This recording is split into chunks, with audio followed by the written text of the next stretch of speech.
All right. Hello, everybody. Welcome to my channel. My name is Patricia Meredith, and I am an author of historical mystery. And today I am joined by Katherine D. Graham, who is also a fellow author and a fellow editor. And so she and I actually met because she was editing my husband's books. Was it the Collation Saga? Is that what you started with? These ones, yes, yeah, and we just really hit it off, and so we've been talking about writing and editing, and just now we just realized we're also both homeschooling and parents, and so trying to juggle all of that, and we have so much to talk about. So thank you for joining us. So Katherine, tell us what are you up to right now, and introduce yourself. Oh, well, thank you so much for having me, Patricia. It's such an honor. Yeah, this has been a great weekend of meeting new people because it's actually the author blitz over on my channel. So, interviewing a bunch of fantasy authors who do indie. But it's nice to be able to shift over and talk about editing and life and writing. But I'm Katherine D. Graham. I'm a USA Today bestselling dark fantasy author and a full-time editor before I ever became an author, and a book reviewer. And essentially, I just live in books, is what this is. Yes. But yeah, it's really exciting to be here with book lovers. Yes, absolutely. Well, and like you said, so what's going on your channel right now? Because everyone should subscribe to Katherine's channel as well. She's got a lot going on. So It's busy, but it's good because this year there's a competition called the Self-Published Fantasy Blog Off, or SPIFBO, that Andrew is in as well. But Andrew has done it before. This is my debut year. So I've been able to connect with a bunch of other authors just in the form of panel interviews. yes. If people want to meet them. And then the Blitz, like I said, is an annual summer event that I do at the end of June, where we basically bring on authors to either read from their books live or talk about how they got into their genres and things like that. So excellent. So yeah, so like you mentioned, you're in SPIFBO. So what book do you have in SPIFBO? I have my debut epic fantasy, which is The Vow That Twisted Fate. And this is the old cover.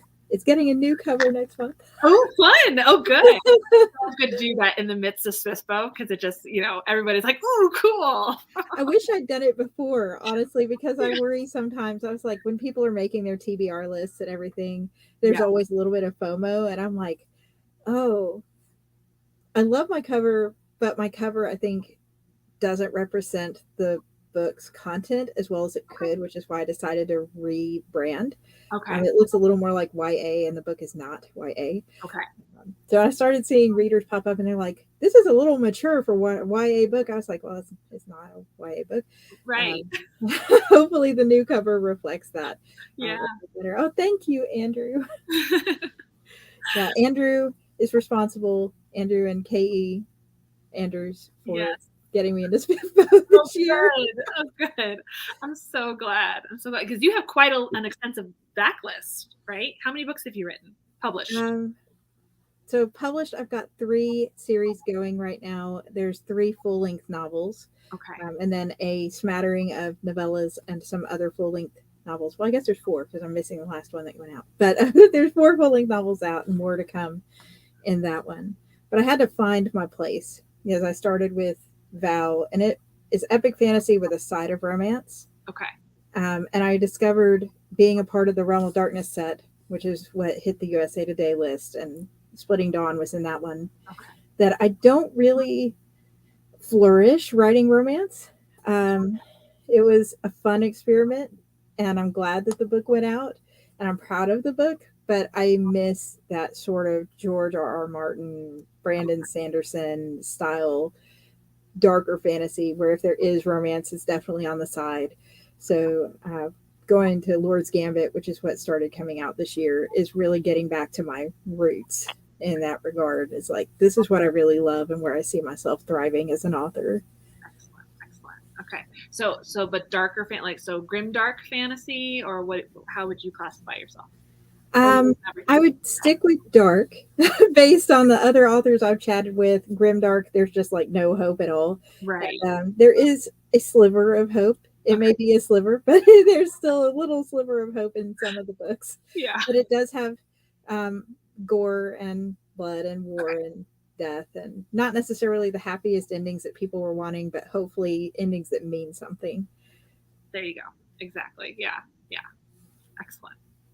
Wonderful. So, and you're also an editor. So, did you say you did editing first, or was it writing first? Oh yeah, I've started editing back in college.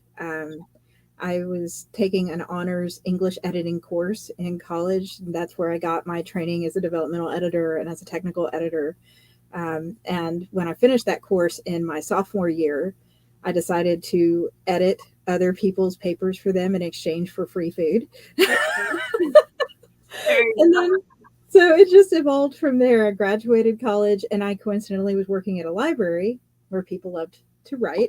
So I would edit their books for fun. And I ended up getting a day job after college working in corporate America for a large pest control company, over their like training and national level accounts, customer service, and all of that, which I'm surprised has come to play later on in editing and like connecting with customers in a good way. But I would edit for friends on the side. And it wasn't until about 3 years ago that my husband was like, you spend so many hours editing these books for free, mostly for indie authors.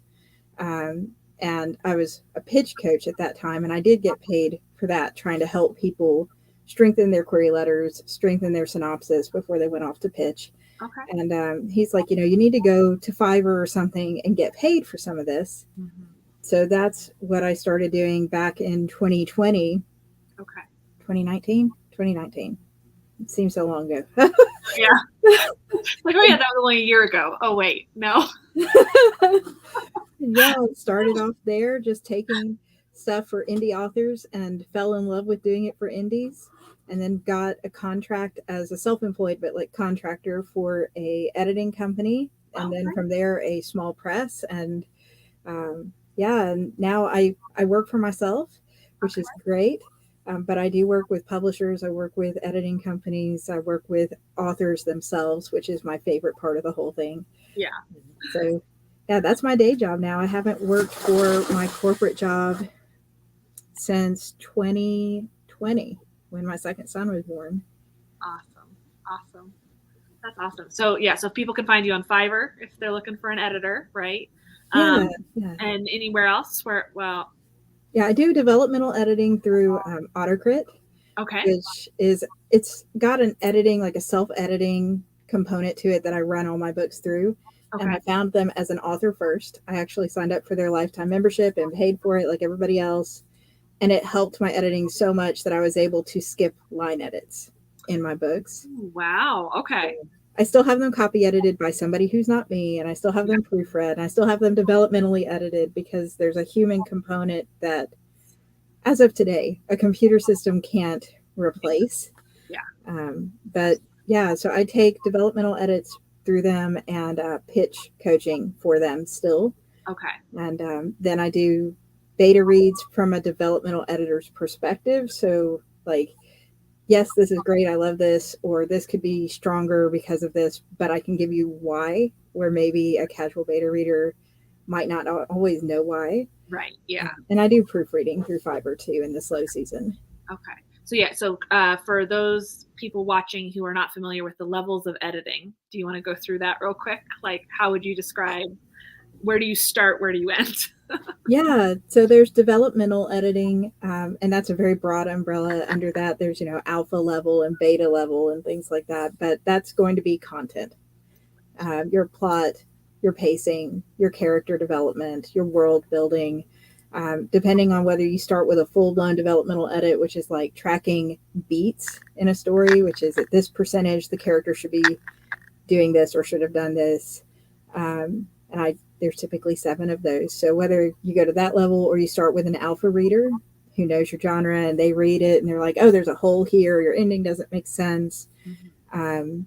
Or straight off with a beta reader if you can't afford the others. The focus of that developmental is to make sure your story is strong on its own.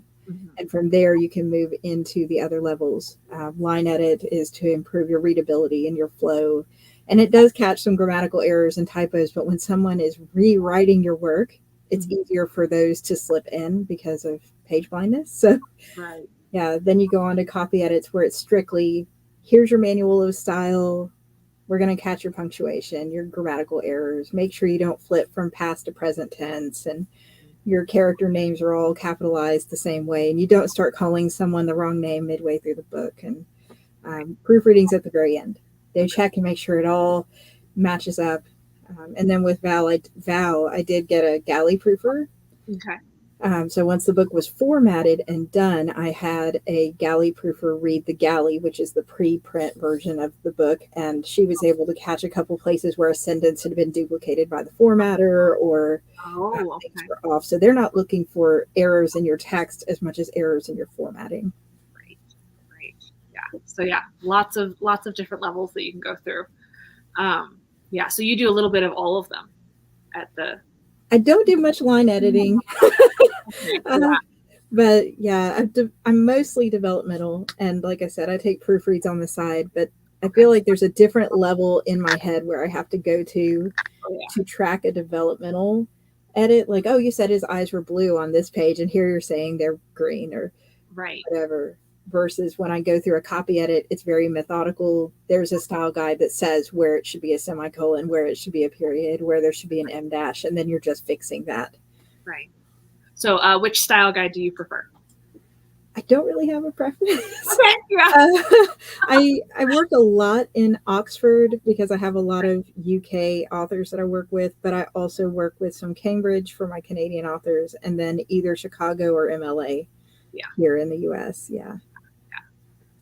I ended up doing a lot of Chicago when I was doing the.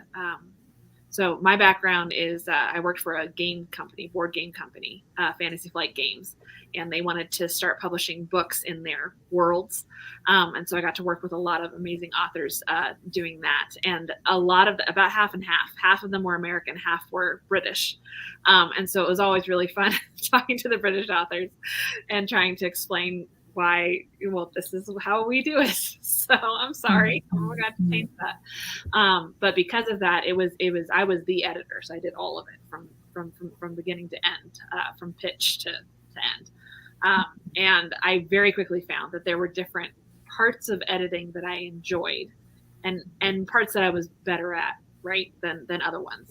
But also I found that I could not edit and write at the same time. I went into the role thinking, oh, great, I'll be able to make all these connections and then I'll know how to publish and then I'll be able to publish myself and publish my own work because I've always wanted to be an author.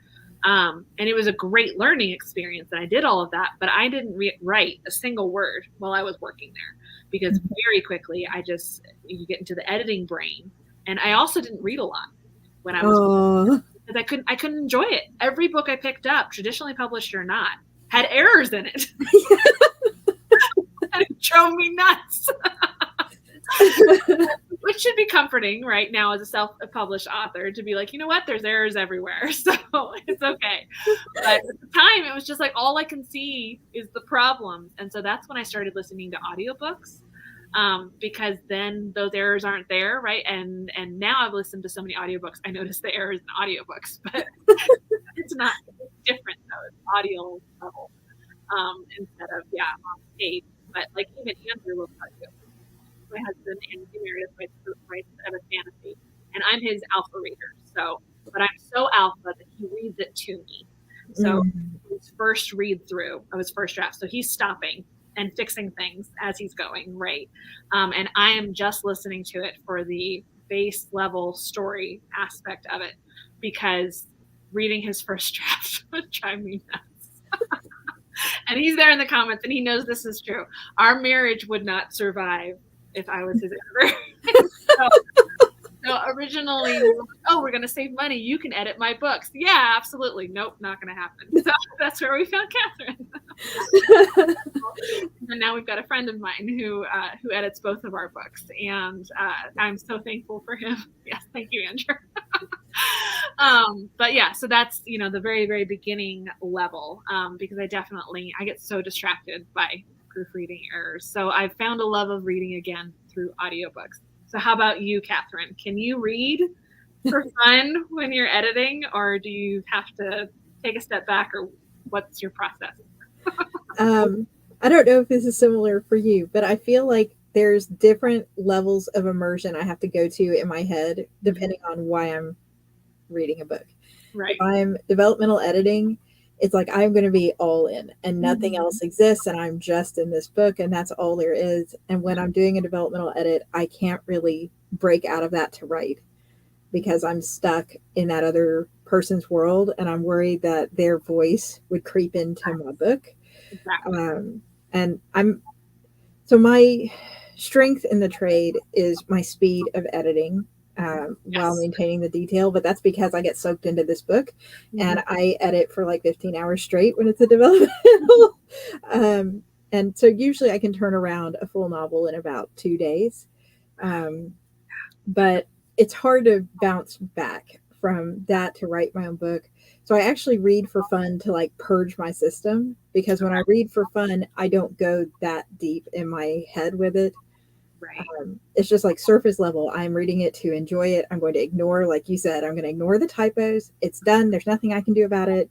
Exactly. So I'm just going to read it for the content. And then when that's done, usually I'm like, okay, I'm good. I can actually pick up my own book and try to write now. But yeah. So I read way too many books, I think, like usually between edits. I'm going to edit this book and then I'm going to read a book for fun. And then I'm going to either edit something else or I'm going to try to write. Yeah. Yeah. So what do you read for fun? Anything sci-fi, fantasy, really. Although I have started to go exclusively indie. Okay. Yeah. My TBR list is inundated with indie books, and which is so great. There's so many good ones out there. It's just, yeah, indie. I love that indie is on the rise because it's so good to see. There's such creativity in indie books that, you know, it's just, instead of trying to meet that, you know, what the market wants, that kind of thing. It's just, it's so nice to see people just writing, you know what, this is what I want to write. This is what I want to read. So maybe there's somebody else out there who wants to read this too. And you know what? There is. There always is, right? There's somebody who wants to hear your story. And that's so fun to find those connections and everything. But it's so nice to see just such a broad spectrum of across the genres, right? It's not just science fiction and fantasy. It's mystery and every genre you can think of, nonfiction, fiction. I love that variety out there. And Swiftbow, I love that Swiftbow is such a big thing now that it's becoming, I think Andrew said it was what, half an hour or something like that. And it was an hour this year. Yeah, an hour.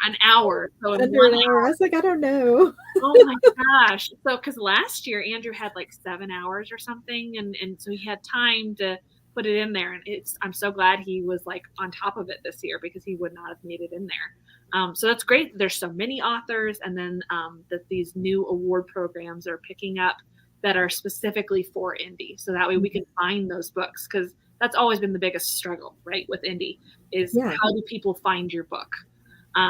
Thankfully, because of the internet, it's a little bit easier. It's still hard. You still get lost in the mist, but that's true of any book, I think, whether you're traditionally published or self-pub. So, yeah. So let's see. So what are you working on right now? You're editing, right? You're in a month of editing. Yeah, this is my busy season. I don't know why. Every year, June is like when everybody wants their books edited. And when I edit for work, I edit everything. I edit nonfiction. I edit mysteries, thrillers, horrors, and whatever. And I think that's why I keep my for fun reads limited to like, okay, this is going to be fantasy or sci-fi. But June, I think I started this month with over 40 short stories and over 17 full-length novels and a handful of first chapter critiques to read. And it's been great. I'm down to the tail end. They should all be done Tuesday, I think. And I can breathe again. Yeah. Well, for me, it's like busy. Yeah. Well, will you go for a break before you dive into new projects, or do you tend to just like to get things done?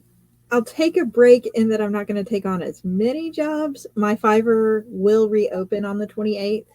And launch straight into the half off sale for the summer, because July is usually a very slow month in comparison. But because it's always usually a slow month, it's like, okay, you naturally built in have some time to breathe after June. Right. Yeah. So did everybody just hear that? She's doing a half off sale on her edit in July. Jump on July. it. Now's your chance to get on her schedule.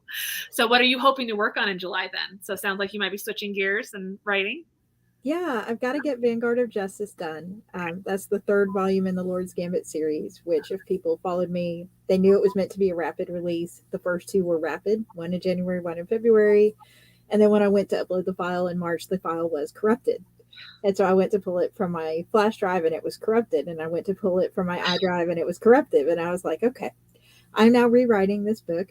But I've been able to work in so many better things because I originally wrote it when I was like 15 and now I'm, in my 30s and it reads as a much better book for it. But yeah, I really want to get that done. And then I have two other series that I've been inspired to read that I was like, no, you're not allowed to write these until Vanguard of Justice is done. So they're sort of waiting in the wings. Excellent. So yeah, so you also recently released a video talking about how you almost gave up on writing because of that and everything, just lots of things going on. So can you share a little bit about that? And then, because you ended it with just, you're still going. You're still going. So just, encouraging other authors. We all go through this. We all go through periods. So tell us a little bit more about your story and why you're back at it. Yeah, well, I appreciate you watching that. I felt like it was one of those gut spilling moments that when I started this journey, I decided to YouTube so that people would see the raw, unfiltered truth behind what it looks like to try to go indie. There was so much confusion, and there were really 3 slumps over my writing journey so far in the 3 years that I've done them. And I can see why so many of our indie author friends are leaving after like a year, maybe 2 years. And I just wanted to share that these slumps are normal and they can be caused from many things. But the core of it is really either your expectations for your books or yourself are too high or too unrealistic, and you don't give yourself grace when you don't meet those. Or that you have looked at this probably as a sprint instead of as the marathon that it is if you're anything like me. And you get in and you're like, this project's going to get done and then it's going to be great. And then you get to the end and it launches and the next week you're in a slump because you're just like, now I got to do it again. And it was exhausting doing it the last time. And then you go, okay, those expectations creep in of the book only sold however many copies, or I only met this many people. And you start comparing yourself. Like I saw J.L. Vampa say today on her post about taking a hiatus. Who's a fantastic dark fantasy author, but was just saying comparing yourself with the Joneses of the writing world is a very quick way to discourage yourself. If you take encouragement from my wins, then I'm thrilled and I'm happy, but I don't want any author to ever look at something that I've achieved and been like, that means their journey isn't worth doing, because that's so not true. Right. Exactly. Yeah, exactly. Because and I love that that there is this ability to be transparent in a way that we have no idea what J.K. Rowling or even George R.R. Martin, like what he is going through, like what were his feelings and reactions to watching the HBO series and then having it end, and he hasn't written his last book, right? And yet there's this transparency that indie authors can do. We can be a little bit more open about our process because we don't have an editor or a publishing house saying, well, you can say all this, but you can't say this, right? And, make sure you're keeping it positive because we want people to buy your books. And instead, that's part of the beauty of indie is we're able to be transparent, like you said. And because even the best, even, Sanderson goes through slumps. I can't imagine him going through a slump. It would mean he would only write a 50,000 word book instead of 300,000. We saw his slump, right? That was those are his quick releases that he's doing, his Kickstarter. Oh, I had a slump, so I wrote 6 books instead of 1. So, but not everyone is like that. But it's so good to see and to hear from people, that there's a rhythm to life, and we all go through high points, we all go through low points, and it's okay to accept that and to slow down and to breathe and to share those stories with other authors. And I think what you said, like, it's so important to it's so easy to get lost in, oh, I didn't make that many sales, and you expect, oh, I'm going to be Sanderson, right? Whatever. You can't compare yourself to other people. And what I ultimately keep coming back to is, why am I doing this? Right? Am I doing this because I want to be Sanderson? No, I don't want to be a celebrity. I've seen what celebrities go through. I have no interest in being a celebrity or getting up on a pedestal and spouting my beliefs about everything. But why am I doing this? I'm doing it because it brings me joy. It brings me joy to write these stories. I love that I'm doing it while being a parent. That was a huge deal for me, was coming to the realization that as a mom, it was okay for me to pursue something outside of my kids. Right. And find something that brings me joy. And by it bringing me joy, then now I have more energy for my kids. Right. I have more time with them, and I'm inspiring them. Turns out that, when they see me writing, they want to go write their own book too. And it's been so wonderful to see them writing. And they're only 7 and 9 right now. And so, just encouraging that balance, right? Hopefully I'm showing a good example of balance. And when I fall, them seeing how you keep going, right? Or how you pick yourself back up, or how it's okay to, all right, I'm going to have a down day, so I'm just going to sit here and read instead of writing. But you know what? That still helps me. I'm going to get back on the horse, and I'm going to go back to writing, right? And get back into it. So, how do you deal with those slumps? Do you have multiple projects that you work on? Do you go edit so that way you're not in your own head and you can just kind of get ready to write? Or how do you deal with that? Yeah, I feel like I'm lucky in that there are editing busy seasons, and like I said, I can't write during those, right? Because it makes me miss my books and my world. And I mean, in some regard, it does layer on some of that imposter syndrome, because I read what people are writing and I'm like, whoa, this is awesome. My book would never be like this. But at the same time, I feel like you get better the more you read. And really, reading's made a huge difference. So I do try to break up. If I can't get inspired, I have some go-to reads that I've always loved, but then also reading new things and seeing other indie authors and what they've done. And if I absolutely have to, just try to find something to proofread or copy edit so that I'm not using that connection with the story, just correcting typos for a bit, and giving, I guess, really, if there's other authors in this boat, giving yourself permission to unplug and like go off and do something with my family, go off and do something fun outside of writing. So that way the writing doesn't burn out and become something I hate. Exactly. Well, and the best stories come from experience, right? And so if you're not living life, then, I feel like your stories would start to fall flat. I feel like the best stories that I read come from a place of experience, because we all go through different things, and that's where the best stories is where in that crossing point, right? Where humanity crosses, right? With love and loss and the basic things that we all go through. And it's so when you see those in stories, that's what breathes life into them. So everybody in the comments, thank you for joining us. If you have any questions, pop those in there, and I will pull those up, and we'll get those asked and answered. Blah, blah, blah, blah. So you did say that you have some go-to reads to get yourself writing again. What are your go-to reads?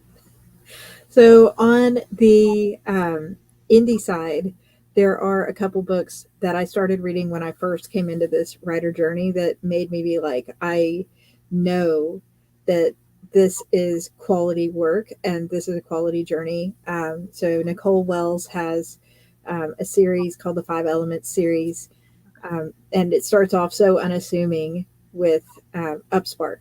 But by the time you get into Stardust, which is book 2, Stardust just gives so much hope in humanity within a fantasy story and hope for life. And I was going through a loss in my life and had not quite put out Val yet. And when I read her book, and it just sort of gave me that spark for my life back. And that meant more than I could ever say, because it's like, we might be writing fantasy, we might be indie, but your book has a power to help somebody's life and actually change somebody's life. So I'll go to hers. And also, I see C.H. Smith's on here. Princess Knight was another one that was like, okay, this is a life changing read with that. But then on the traditional side, there's an author called Amelia Atwater Rhodes, and they put their first book out when they were in their teens, traditionally published, and it was called Hawk Song. It might not have been their first book, but it was one of the early books. And I remember picking it up and going, if Amelia can put a book out as a woman in a fantasy genre, then maybe I have a chance of doing this one day. And so every time I feel like this, and what am I doing? This is worth doing, I go back and reread that, because I was like, yes, you can do this. They could do this. You can do this. So that one's a traditional published one. And yes, the stories are great, but it's really the inspiration they gave me. The going back and reading them. It's like, okay, remember why you're doing this. Remember that you can do this. Yeah. So, okay, so you are more inspired by reading good books rather than bad books? Sometimes I will read a book that is so bad that I'm like, I can write better than this. Write a book. I've heard other authors say that. But yeah, it's better to be inspired by good stuff. Really, I think what's hard for me as a developmentalist, I look at books as opportunities, especially if they're indie, because you can always put out a better second edition. And there have only been probably not even 5 books where I was like, this entire premise makes no sense whatsoever. Okay. Most of the books I read, I'm like, I wish this was a stronger book. I wish this could have been a better book, but not really look at them as, I can write better than But I know lots of authors who do. They're like, hey, I read this and I started writing because I was like, I could do this and I could probably do this better. And I think whatever inspires you is great. Yeah. Well, yeah. Do you have any nonfiction writing books that you go to? Not really. I left most of those behind in college. I'm not going to lie. I was not the best student in college, and that I really disliked having to study. Yes. Yeah. Which is ironic, because right after college, I taught Japanese on the side for a while, and I was like, "This is my payback for the way I was as a student in college." I had a lot of good students. If any of them ever see this, I had a lot of good students too. But like, okay, this is what I get. Yeah. But yeah, I've heard a lot of good things about books like Save the Cat and stuff like that. But I've personally, I'd forgotten about that one. Yeah, that's one that I reference a lot. Yeah, that was a really good one. My go-to one is this one, Your Blue Flame, by Jennifer Fulwiler. That's her. She's a comedian, actually. And her first book, though, the first one that I found by her was called One Beautiful Dream. And it's about, she had 6 kids in 8 years. And she, lost herself in them. And it was about her, it's a memoir of just, of exactly what I said, of finding, what brings you joy and realizing, okay, that gives me energy. And now I have time to put into my kids and energy to put into my kids. So then she released this one, and this one is about finding your blue flame. How do you find that thing that brings you joy, that brings joy to others, and that gives you energy? And it's something that you feel like you were meant to do it. And she walks you through the steps of, how do you figure out what that is? And she goes through like this whole list of, she's like, I could make a list of all the things that do not bring me energy, right? But that do for somebody else. Here are the things that I don't like doing: baking and teaching and, all these other things. And immediately I'm looking at that, I'm going, well, but I like baking. That's what bring me joy. So, and I enjoy teaching. And what you're just saying about class, I loved class. I loved writing papers, and I loved research so much that's why I write historical mystery, is because I missed writing research or writing papers. And I was like, I should go to school and write more papers, or I could research and write a book. So doing that. So, but this is the book that when I start feeling down and I'm like, okay, why am I doing this? I go to this, and it just reminds me that, finding what part of this brings me joy. And that's the biggest thing for me. I get lost in like the marketing. I don't enjoy marketing. I don't enjoy putting myself out there like that. But then I realized I liked the YouTube aspect of it. I liked BookTube. I liked coming on here and talking with other authors. I love doing that. I get so inspired by other people's stories.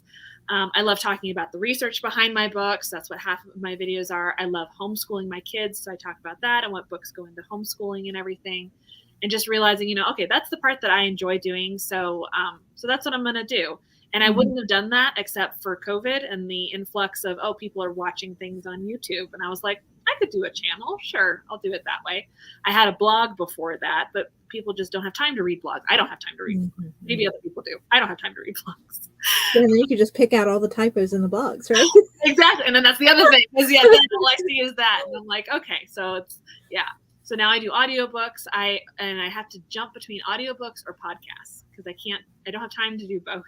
So I tend to go through series of, okay, now I'm going to listen to a bunch of podcasts and instead of audiobooks. And those are always inspirational for me too. Do you have any podcasts that you enjoy? No. I dabbled in YouTube, mostly because, like I said, when I started this journey, I was like, man, there's a wealth of information, but it is not vetted and you don't know how to vet it. You don't know what you don't know. And most of the people I encounter, they're like, here's this snippet on YouTube, now give me your money. Here's a snippet of YouTube, now give me your money. And so a couple of years ago, I think it was, Val came out in 2021. So it was fall of 2020. I was like, all right, I'm brand new. I'm not ashamed to say I'm brand new. I'm going to do a YouTube channel just to share with people. Here's what doing this is like when you're brand new. Right. Yeah. Exactly. And since then it's evolved into, like you said, mostly on my channel now, chatting with other authors, chatting with editors, talking with PR people, getting to hear different perspectives and different ways to go about this journey in a different way. And that's been what I do instead of a podcast. Although I guess I could download the audio sometime and do a podcast. It's kind of the same thing at this point, right? I mean, half the time when I'm watching YouTube, I'm actually just listening to it. Like I'm not actually looking at it unless they're like, oh, look, let me show you this thing. Look at what I'm doing. The art channels are harder. I have to watch the art channels, but listening to people talk about their books, it's just, I love that. And I love that that's part of the writer and reader community now. Is listening to people talk about books and sometimes I've got a huge TBR now, but to be read, but it's so good to know that I have a list, right? Because there was definitely a period where I was like, I am just going to reread all the same things because those are comfort, they're familiar, and I think that's okay. But it's also so much fun to discover a new writer, a new author out there. And that's what BookTube is so great for that. Yeah. Getting to have those conversations and all those crossovers and finding ways that we're the same, that we're alike. Yeah. Yeah. Let's see. What else I was going to ask you? I've gone through most of my questions.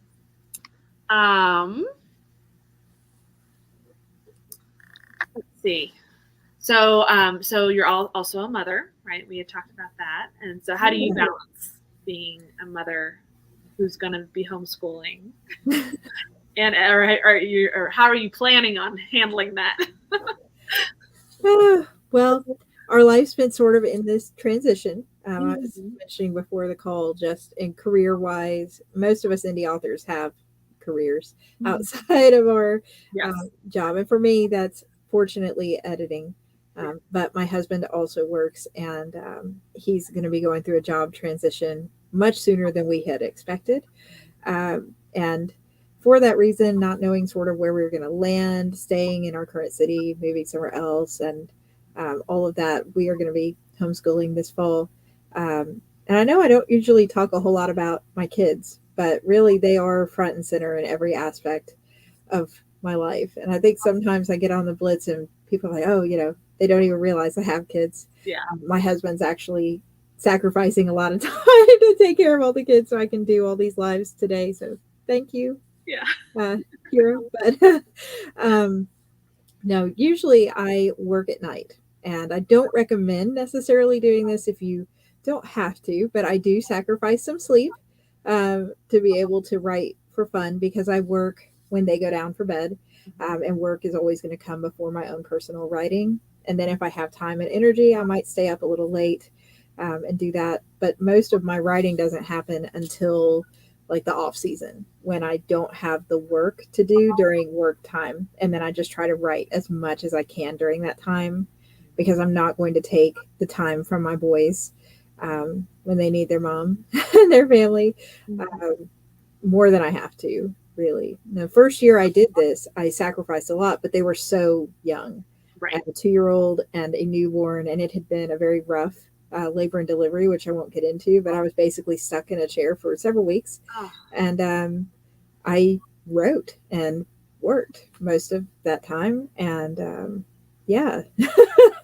But yeah, since then, I usually spend the daytime with the boys and then they go down for bed. They're young, they're both under 6.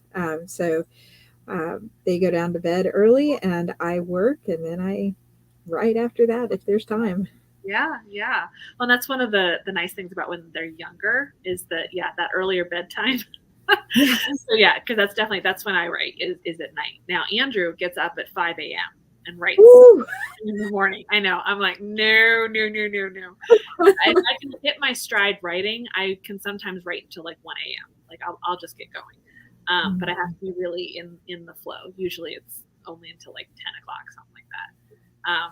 And because I need my sleep. I'm a sleeper for sure. That's the real reason Andrew got us up all out of bed for that Spiffo launch is he Yes. was already up and people like me who were working till 3:30 got up 2 hours later because we didn't want to be nagged at forgetting. But I'm glad that you did it if you're still watching, Andrew, Yes. because I would have totally slept through as I thought I would have more time than the Right. hours. So if I had not been on Andrew's live, I probably would have been like, when I get up at 8, when the boys get up, I'll probably, do it then. And then I would have completely missed it. And that's what he did the first year. And so, yeah, so I'm so glad he did that. Yeah, thank God he gets up that early. So, yeah, like Andrew said, everybody who was on there got in because, yeah, everybody got up with him. So, early bird catches the worm. I know. I could never have gotten up at 5 a.m.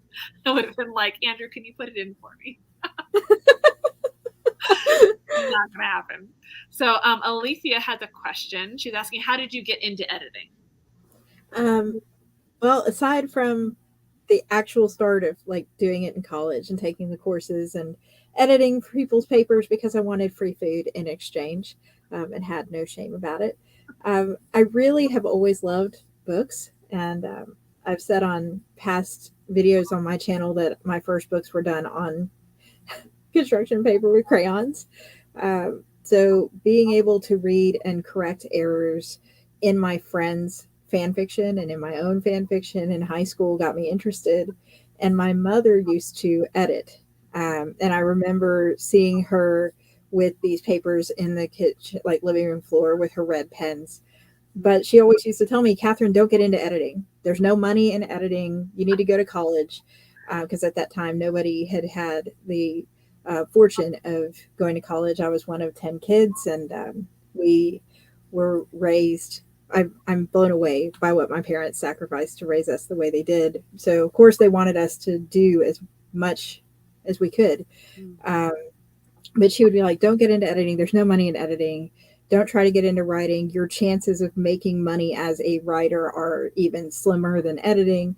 So I went into Japanese, which is my second language. And I was like, well, I'm already fluent. I'll get a degree in that. And discovered I hate translation with a burning passion. I liked teaching decently well for what it was. But after 12 years of tutoring and then working for corporate, the switch into actually charging for editing on Fiverr with the classes, like the skills that I got in classes at college, really is what got me started a few years ago. Because before I just did it for fun, for friends. I didn't put value on my editing, partially because I guess it was ingrained in me that, oh, there's just no money in editing.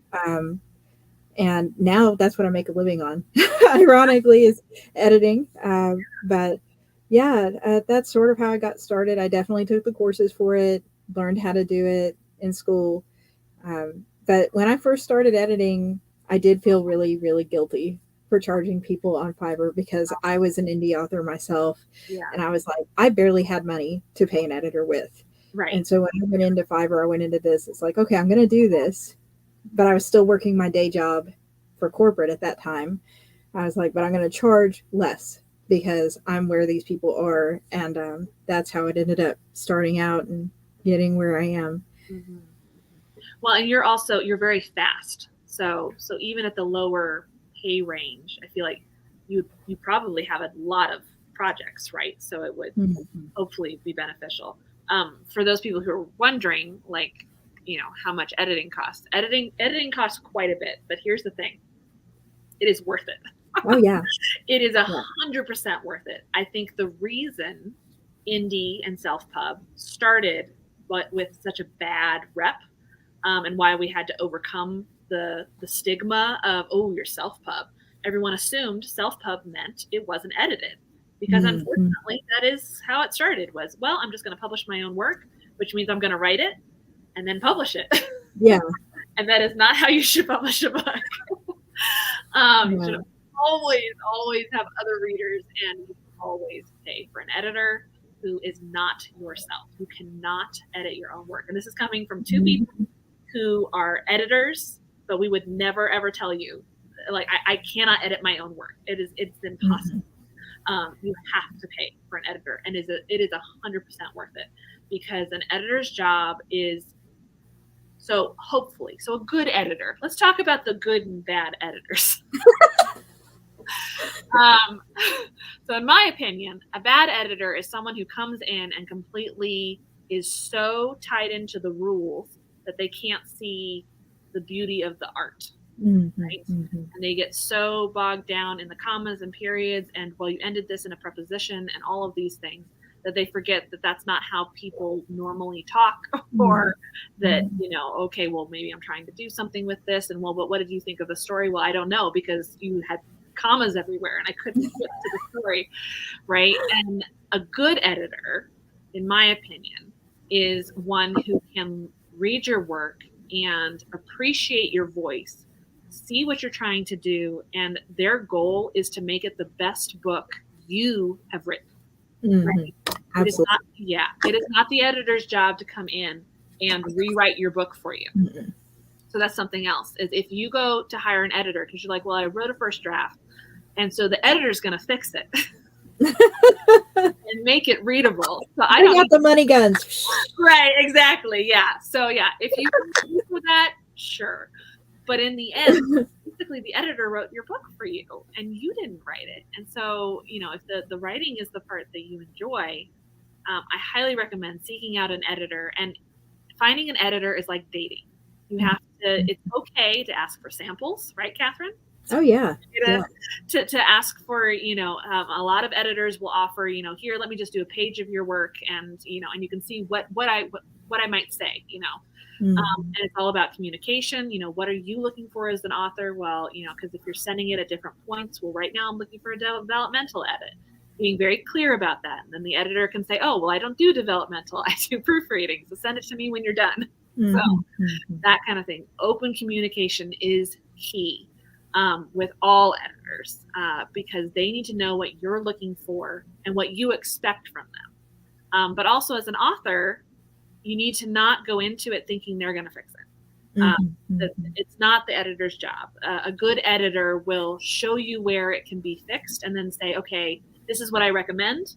Now you do it your way, right? Do it, but better. And at whatever level it is. Those are my thoughts on it. What do you think, Katherine? I totally agree. I was not as wise as Patricia. And the very first time I put a book out that was not epic fantasy, I was like, well, I'm an editor. I don't need anybody else. I threw my book out there and it flopped like it should have. And it got bad reviews like it should have. And I have since unpublished it. And that's been over 10 years ago, I think, since that's come out now. And I learned a very valuable and humbling lesson, which is you cannot edit your own work, no matter how good an editor you are on other people's works. And that no works are going to be perfect, even with an editor. So with Val, I got it developmentally edited, copy edited, proofread, galley proofed, and there were still 2 errors in the first chapter when it came out, which have since been fixed. But the point is, despite that, the majority of the book reads better. And like Patricia said, I paid $5 for $5 samples from probably 10 different editors to find the one whose voice best matched what I had in a book. And as an editor, I strongly suggest, if you're getting any form of technical editing, that you do request a sample, even if you've got to pay the $5 for it. Because really it'll save you money in the long run, and it will save you both time. And there's no, I don't know, it doesn't hurt my feelings if an author says your voice doesn't work for me, or I found an editor that works better for me, or I've found an editor that's a better price. Like, I'm just like, that's great. And as an author, I appreciate having editors who, like you said, they don't want to rewrite your whole book. If an editor is so unhappy with my book that they want to rewrite the whole thing, they're probably not a good match for what I'm looking for. They probably don't see the vision of my book the same way. I definitely want them to point out that I'm way overusing my M dashes. Right. Or whatever. But, yes, or you use the word always. Yes. Yes. Whirling and twirling, if Terry is on it. So many uses of whirling and twirling in the Valley Debate. But really, your editors are going to grow too, just like writers. Val has so many dialogue tags and stuff that I left in, and she allowed me to leave in. And if you pick up one of my new books from this year and you compare it to the writing style of Val, it's so drastically different and has improved so much. But my editors have also drastically improved since then too. And I think, as authors, having someone who's transparent, who doesn't just change it, who does it with track changes on, who lets you accept or reject stuff. Absolutely. Yes. Yeah. And is willing to communicate with you and just talk with you and remain positive, because like, I have had experiences with editors where they get increasingly frustrated the further into the book you go, right? So you're reading their comments, and I had one who, like, is basically yelling at me by the end of it, like, because he did not appreciate my use of M dashes and ellipses. and so we did not work together, and said that I use a friend from college who we agree to disagree, and he, marks, okay, so let's cut a quarter of them.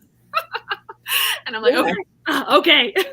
He's very good about pointing out, I've noticed that this is what you're doing, and it will have more power if you do it less often. And I'm like, yes, okay, I appreciate that. But being yelled at in the comments does not help, especially when you're not looking at it at the same time as the editor. Like, because that's the thing, is it's like, okay, it's like you expect me to have fixed it by here.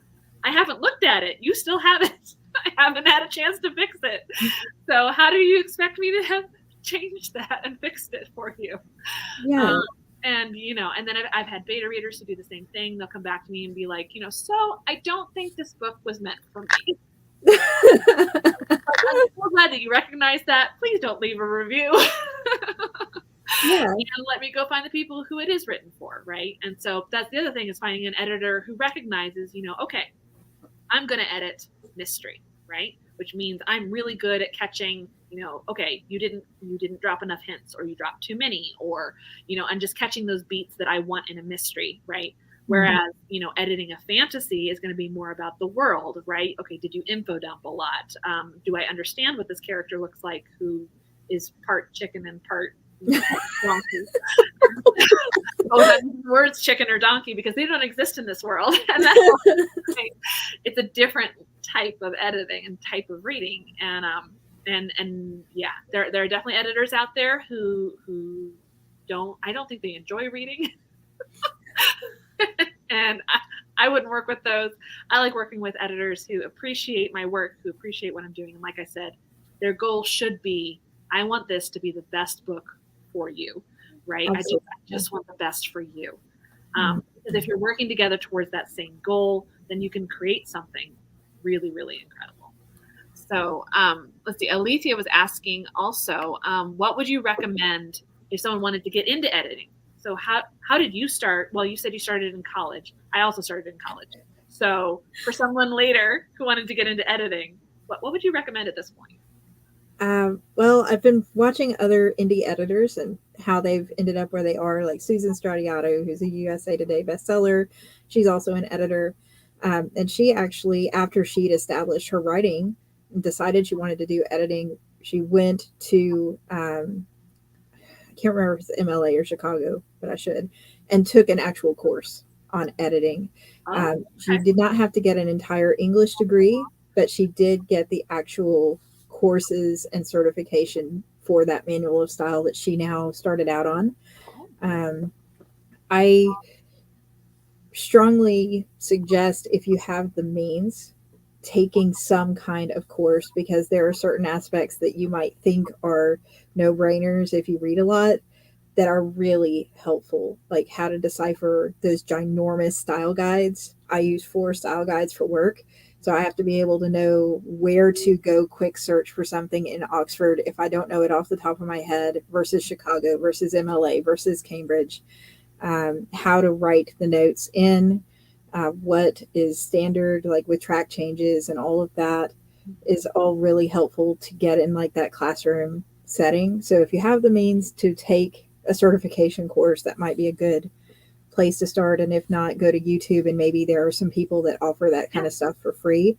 yeah, And then start out, if you have an author community that you know, maybe start out offering things for free.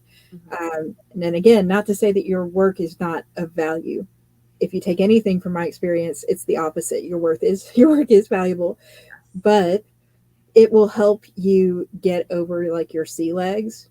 And if you're doing it as a favor for somebody, they're not going to be, chomping down on you if you missed something, because it was a free service. So be right. willing to be humble and teachable. And I don't know. That's sort of my suggestion. I'm curious what you would think, Patricia.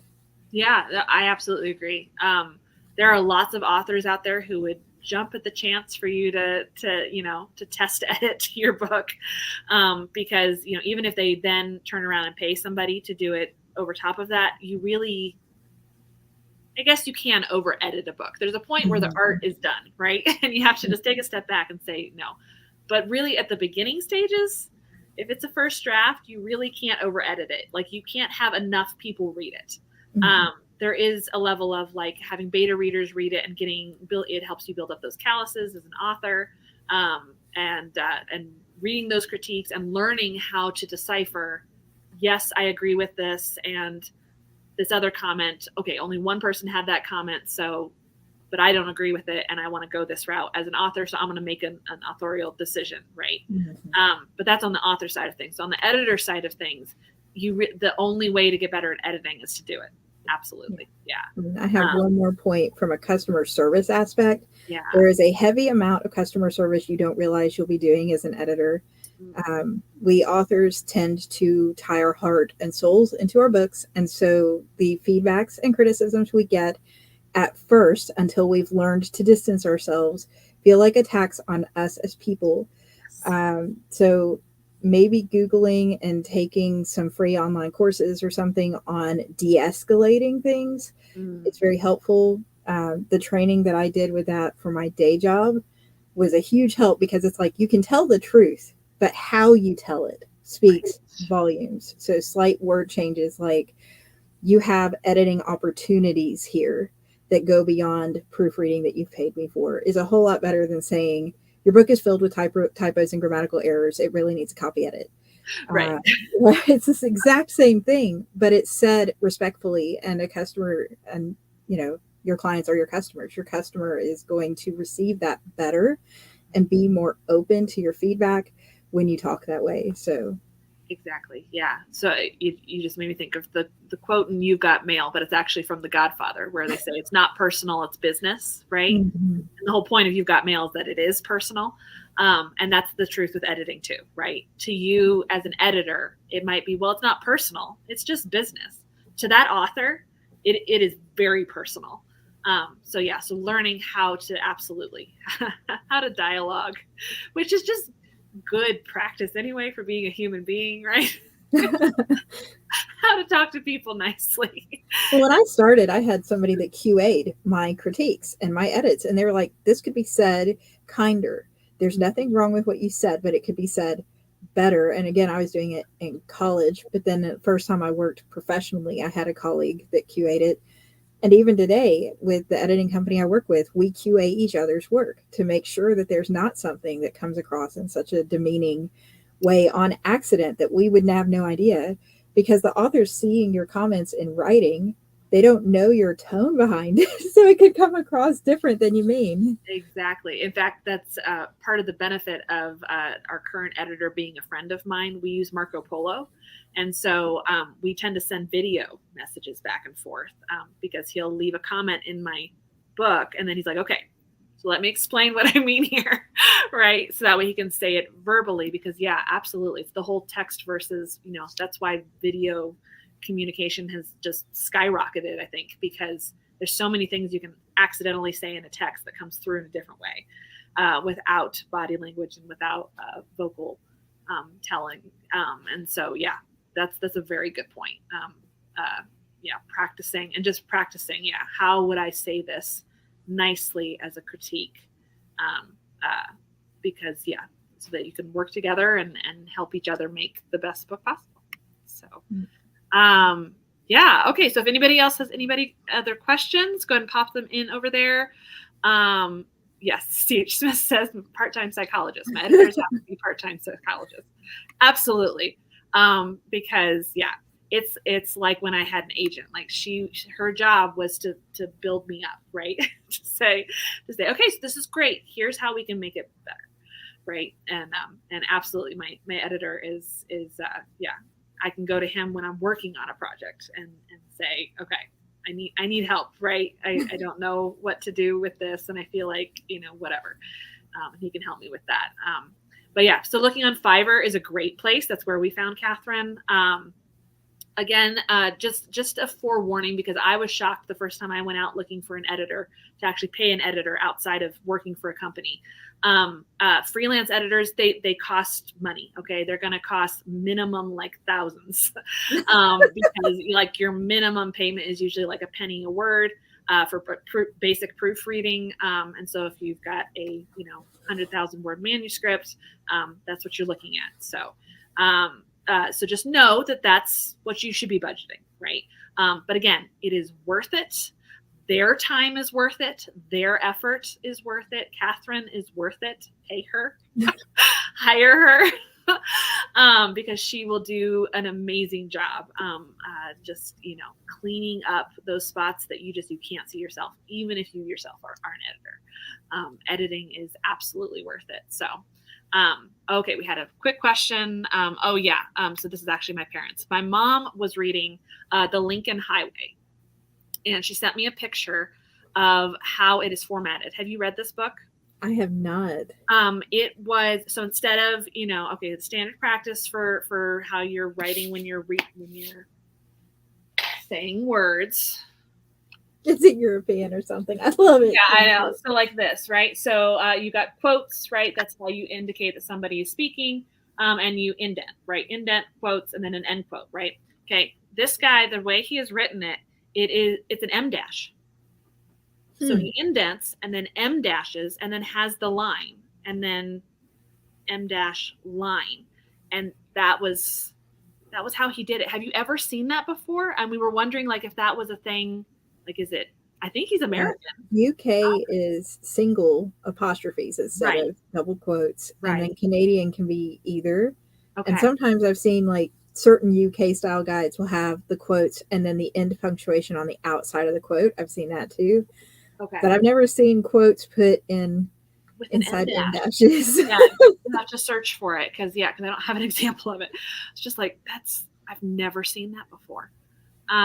So I wasn't sure if it was a certain country's style guide or Now I've seen some crazy formatting when it comes to like the text messages in books these days. Oh or like name, colon, quote and stuff like that. And that's fine. I feel like you expect it to stand out as different when it's within the right. Yeah.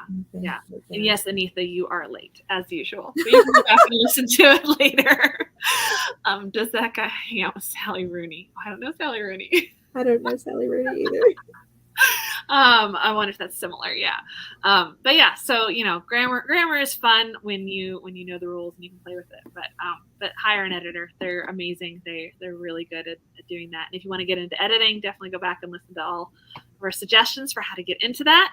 Thank you so much, Katherine, for joining us. Do you have sorry, do you have any last things? What are you pitching right now? You have a book coming out, right?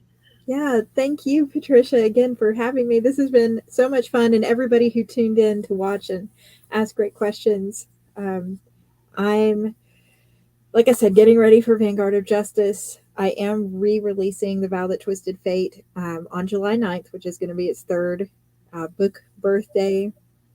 And it's going to have the new cover, and it's going to have an extended ending with some of the deleted scenes that I've shared over the past couple of years, and maybe a couple extra.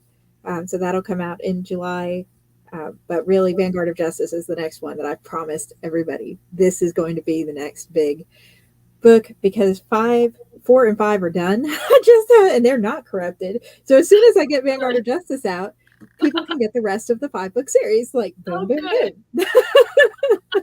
But yeah, I've gone ahead and marked Oracle of Life down to $1 until Vanguard of Justice comes out. So that's volume 1, and volume 2 is out too. So just got to finish the one on the ocean. Excellent. Man, I can't believe that you lost the whole thing. That would be so heartbreaking. I don't know that I could go back and rewrite it. I'd be like, nope, just done. It's heartbreaking, but it's also good. There would not have been a cuddly otter in the original version that's in the second one. She's like an otter that can pick any lock. And she's on this pirate ship, of course, so none of the pirates realize why the captain keeps the otter around, and the otter befriends the main character in the book and finds out really quick. Anything the otter wants to open, she just goes and sticks her nose in the lock, and the lock pops open. It's just like awesome. Oh my gosh. I didn't know you had an otter in it. Now I have to read this. Love otters. They're so cute. Oh, wonderful. Excellent. So yeah, search for Katherine. She's got a YouTube channel, Instagram, Readsy, right? You do reviews on Readsy, and are you on Goodreads? I'm on Goodreads. I'm on BookWeb, and yeah. And then on Fiverr for her editing, and all over the place. So look for links down below. Give her a follow, and thank you so much, Katherine, for joining me today. And thank you everybody who was asking and talking in the comments. So thank you for joining us, and thank you for watching this later if you're watching it later. All right. Bye. Have a good weekend.